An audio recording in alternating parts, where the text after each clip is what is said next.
Good afternoon guys. Oras ngayon 3:32 ang call time namin. 3:30 maagang nandito si Adrian, si Kit, tsaka si Migs. Pakipan nga guys kung sino pang wala guys. Hindi ako magsasalita kung sino kulang. Tignan nyo na lang. May kulang ba guys? Sa mood ngayon, nababad trip ako. Bakit? Traffic sa Pilipinas. Tapos? Ganun pa rin yung mga nangyayari. Aray ko. Ako pre, bawal akong mag-gym. Tigangan mo lang. Paano to pay pag ganun? Bawal daw mag... Wala ako ng leg yan. Wala siya dun sa lugar niya ngayon. Dito siya sa Black Oaks ngayon eh. Pag nasa doon siya, sayaw siya. Eh, nasa Black Oaks siya. Ano bang ano niya dito? Hindi, sa bagay, sige. Sundin yung mundo niyo. Punta ka sa mundo namin. Argon, ready ka na ba? Pahirapan ka nito, Argon, no? Ayan, no? KSYN Fitness. Si Argon ba to? Kumakain, no? Kung may pre-workout ka pa. Ang dami nyo! Tapos ako mag-isa lang? Magji-gym lang tayo. Kain ka muna, mag-isang set muna kami. Okay, guys. Saan tayo ngayon? KSYN, no? Ano pa nga nang mayari nito? Ken, hanaw ka. Tropa mo? Hindi ah. Kasuntukan niya nung high school. Hindi. Speaking of kasuntukan, meron tayong malupit mag-boxing, tsaka arm wrestling, tsaka physique dito eh. Welcome na natin si Slater yon. Si Argon! Kaliwain mo. Si Argon, huling kita namin dito. Larong kanto. Kasi hindi ako nakasama dun sa ano yun, Olympic. Ayun, paano ngayon natin tumasasalba? Mabagal ka! Alam niyo ba, gusto ko talaga kayong durugin dun. Durog nga kami. Alam mo lahat nagko-comment mga fans yun doon. BG pa rin. Ngayon, saktong-sakto may hinanda akong program para sa ating lahat. Dapat kaya namin yan ah. Kayang-kaya nyo to, ano to, pang bodybuilder's work. Kasi may reklamador dito eh. Sino ba yan? Yung gumaganon? Aray ko! Kasi nga may competition kami this weekend. Bawal ako magbakal-bakal. Pero may kataga tayo, no excuses. O tara na, warm up na tayo. Ano to, 3 minutes ha? 3 minutes. Dito masusubukan kung malakas ang mentalidad nila. 3, 2, 1, go! Nanginginig ka agad po kakaumpisa lang. Pre, ko na. Kaya yan guys, let's go guys. Kung nabibilisan kayo sa takbo ng buhat, mag-plank kayo. Nasa plank pa lang kami, pinagpawisan na kami. 30 seconds! Nag-gym ka, Adrian, di ba? O bakit? Kasama pa to sa gym? Konti na lang, pre. Konti na lang. Thank you, coach! Guys, make sure to subscribe. Subscribe kayo kay Argon. Solid ka magpa-workout. Teka lang, meron pa tayong side plank. 5 minutes each side. Magaling ka sa prank lang eh. Okay, let's go! Ano benefit ng malakas ang core? Madami. Sa squat, sa deadlift. Alright, sa side naman. Go!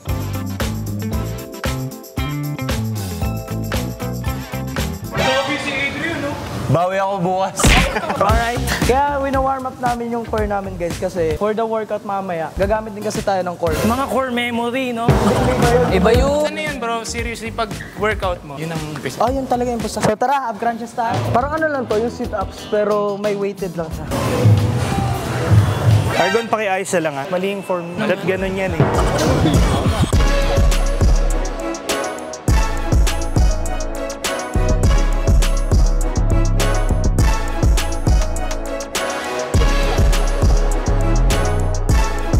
Anong pangalan niyo, sir? Bakal. Coach Bakal. So ngayon, ang next workout natin is incline. So focus tayo sa upper chest. Before ko mag-ganito, nagme-measure ako kung 30 angle ba siya. Hindi ganyan pa pala. Galing ano. Warm up muna tayo. Siyempre, arch mo yung back mo. Next. Ilan ang reps? 6 to 8. Importante, yung scapula nyo. Ganun. Yan! Yun o! Pag nag-gym ka, ano yung mga magandang accessories na suot? Yung parang strap. So, 20 muna. Kala nyo, ganyan lang. Mahirap yung ginagawa ni Argon kasi may diet pa eh. Kinakain niya 17 calories lang per day, guys. Isang meal mo lang halos yun. Kinakain niya buong araw. Pinakamaganda yan guys, kontrolin talaga yung negative. Ang problema kasi puro siya negative. Hater ko yan eh. Let's go bro, up! Boom! Up! Wala, siso lang kaya yan, pre. Wow! Basic, pre. Basic part. Lightweight.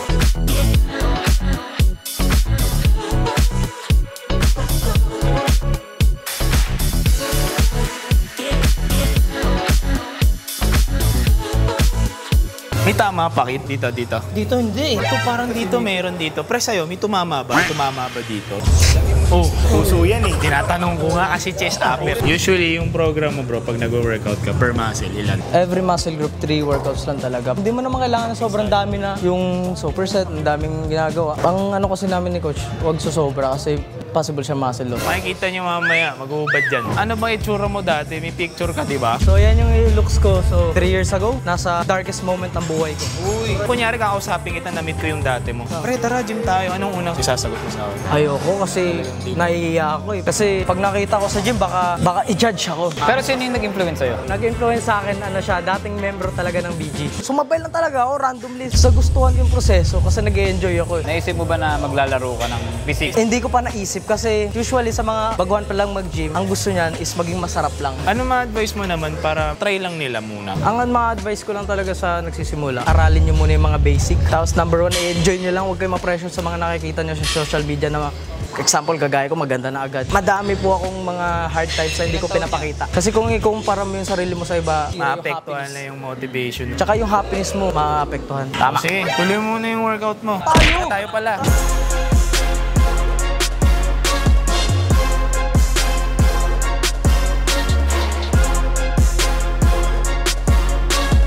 Naku po na-survive natin. Nabawasan nga tayo eh. Asan ba yung dancer natin? Sa sobrang pump ko kanina, tinupi ko eh. Aray ko! Pagkatapos ba ng workout mo, pre, ano ba talaga yun? Pupusin talaga ako. Kasi yun yung need ko i-improve sa last competition. Tsaka nakakapagpalalim ng muscle yun. Turuan mo naman kami kahit dalawa lang. Kaya na. Eh. So ito ang front pose. Yan. Bakit pa ako magpapadget? Pose. Sige, boss. Ito. Pak. Pak pose ito. Rico. Bang! Gagano'n mo siya. Tapos, bang! Hindi niyo kasi makikita. Pag hindi ka nakubad, doon pa din kayo. Tapos gagano'n mo siya. Iharap. Oh! Yan! Mas muscular. Ito. Pag gagano'n ka.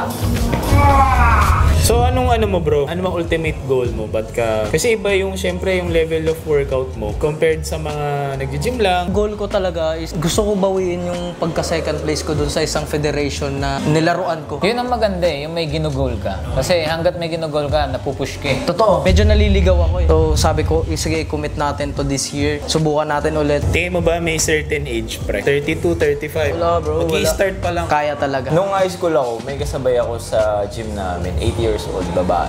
8 years old? 80. Ang goal ko pala talaga nun is higitan yung katawan ng tatay ko. Meron ka ng, hindi mo lang napapansin noon, pero yun na yung, yun yung influence mo. Yun pala. Dalawa kami magkapatid. Gusto talaga namin mag-workout. 11 years old pero pinagbabawalan pa kami ng tatay ko sa Filipino. Pag nagbuhat ka, di ka natatanggal. Yun ang sinasabi nila. Pero mali yun. Lahi yun. Hindi ka nalalaki, tas liliit daw. Oo. Lahi. Panakot yan. Tingin nga.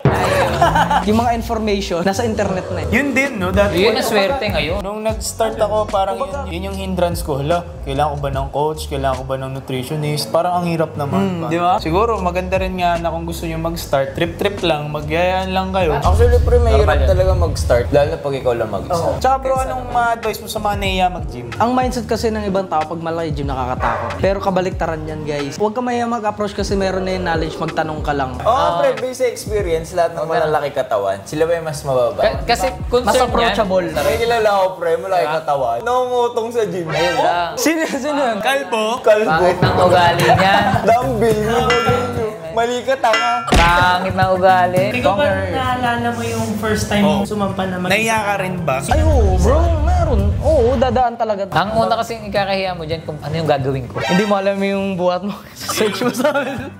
Gagi ganun ako dati. Tago mo. Oo, low brightness. Low brightness. Start kami high school nun. Eh di buhat kami, wala kaming idea. So nagsiselfone ako. Nabiyan ako dun yung malaki katawan. Lalaki daliri mo dyan. Nagsicheck lang naman ako. Ano, sa diet, pre, tulad yan, may sinasabi ka kanina. Pwede ba mag-junk food? Meron kaming app, MyFitnessPal. Ipa-plugin namin doon. Tapos, kung pasok sa macros at maganda yung macros niya, hindi sobra sa high sa fat, hindi high sa carb, papasok namin. Kagaya ng ice cream na Selecta. Yung maliit na ganun, 130 calories. So, pag nagkikrave ka na matamis, Ano yung macros. Yung macros kasi is meron tayo dyan fats, protein, and carbs. Dapat kumpleto talaga yan at balance lang yan. Guys, alam nyo ba pwede kumain kayo ng lechon? Pwede! Pwede kumain kayo ng lechon. I-search nyo lang na maigi basta kung magtatrack kayo ng app. Pero syempre hindi mo laging focus tayo sa sa healthy foods. Wala, nasabi mo na eh. Nung nagda-diet ako, karton. Oo nga. Hindi lang karton, pati basang karton. Yung sa cheat day. Yung cheat day. Pag hindi ka naman competitive bodybuilder, mag-cheat ka, pero malinis pa rin. Kumbaga, yung iba kasi nag-cheat. Isang beses lang. Isang beses lang. Kaya nahuhuli eh. Isang beses lang sa isang linggo pwede Saan ba tayo? Sa pagkain or sa... Pagkain. Sa pagkain. Kaya nahuhuli ni coach pagka sunod-sunod na kasi nakikita bilog na bilog yung mukha mo. Kasi Pero okay lang. hindi siya totally okay kung nagkukumpit ka. Dito tayo sa lifestyle, yung cheat, occasionally. Okay lang. So, pwedeng hindi once a week. Kunyari, within the day, kumain ako ng maayos. Pwedeng, isang Hershey's. Pero, Ako okay lang yun, basta grabe yung buhat. pag ganun yung ginawa mong style, kailangan long term yung gagawin mong goal. Kasi yung... Sige na nga, huwag na nga. Di, babagal kasi yung yung progress mo eh. Ano ba ang cheat? Example, 2,000 calories, pero sobrang-sobra yung kinain mo. Example, 2,000, tapos kinain mo 3,000 calories. Yun ang cheat. Cheating na yun. Oo. Pero ang pinaka-advice ko pag mag-cheat kayo ng pagkain, kumpletuhin nyo muna yung macros nyo tapos mag-add kayo ng Check, i-check, tsaka mo i-check yung pwede mong i-check. Paano ang ginawa ko?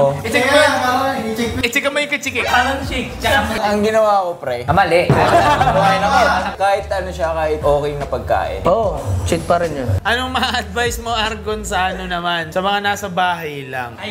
Home workout. Sila mami, sila daddy, si kuya, ate, lahat. Kasi hindi ko talaga na-try home workout eh. Siguro ang pinakamaigi niyan, mag-search talaga sila sa Daming YouTube. YouTube. Tapos kung pag tinatamad kayo, labanan nyo na lang talaga. No. Kila mami tsaka daddy pag... Pwede ba, Argon, yung mga yung gumaganon-ganon lang sa TV? Ay, Zumba, oo. Pag mga sila mami daddy, safe na safe yun. Kahit lang, walking, 10,000 steps. Sa YouTube may 10 minutes, 15 minutes workout. Nakakapagod yung ginagawa ng mga magulang pero kailangan nila mag-exercise talaga. Kasi meron naman tayong time talaga na kumbaga yung pahinga na pwede mo siyang isingit yung 10 minutes, 15 minutes na workout. Kasi parang napapansin ko sa mga mami, daddy, or ibang hindi nag-workout, nag-gym.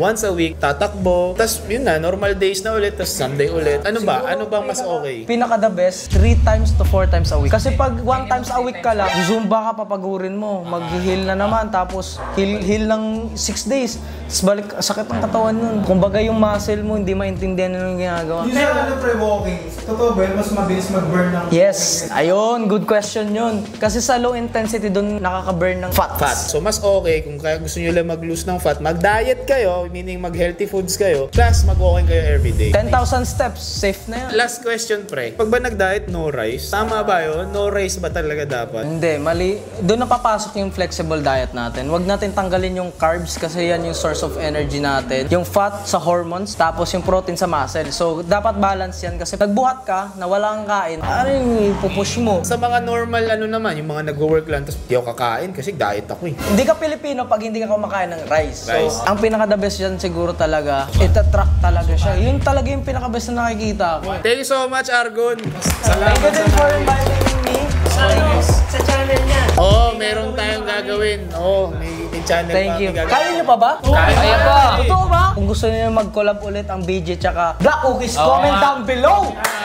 Ano daw? Airsoft? Airsoft battle!